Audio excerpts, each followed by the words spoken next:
आज आपण जाणार होतो गावाला, कराडला. आता गप खाली या, एवढं बजेट नाही आपलं, इष्टीने गेलतो. आपल्या भागात आल्यावर सुख वेगळंच असते, चेहरा नुसता फुलतोय. घरातल्यासनी सरप्राईज द्यायचा आहे, बघूया रिएक्शन कशा असतात.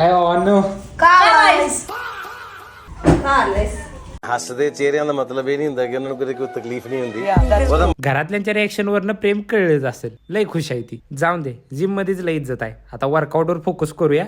फर्स्ट सेट मध्ये इन्क्लाइन डंबल प्रेसचे 4 सेट घेतले, त्यानंतर फ्लॅट बेंचचे 4 सेट. खरं सांगू, घरापेक्षा जिम मध्येच लय सुकून भेटतोय. थर्ड एक्सरसाइज मध्ये लोअर चेस्ट साठी केबल फ्लाय. जेवढं स्लो आणि परफेक्ट मारशीला तेवढा रिझल्ट जोरात येणार. चला आता ट्रायसेप चालू करू. ट्रायसेपच्या पहिल्या सेटमध्ये ट्रायसेप पुशडाऊनचे 3 सेट. ट्रायसेप मध्ये ही वाली ग्रिप नक्की ट्राय करून बघा, रिझल्ट 100% येणार. आपल्या गावाकडल्या जिम मध्ये ट्रायसेप साठी वेगळीच मशीन आहे, काम सेमच करत्या, काय वेगळं नाही. आता आपण आपल्या वर्कआउट रुटीन मध्ये चेंज करतोय, कारण आता आपल्याला 1 महिना कंप्लीट झाला. आता नुसता हेवी वर्कआउट मारायचा. त्या 1 फेब्रुवारी पासून तुम्हाला जरा वेगळे व्हिडिओ बघायला भेटतील. चला आता भेटू पुढच्या ब्लॉग मध्ये.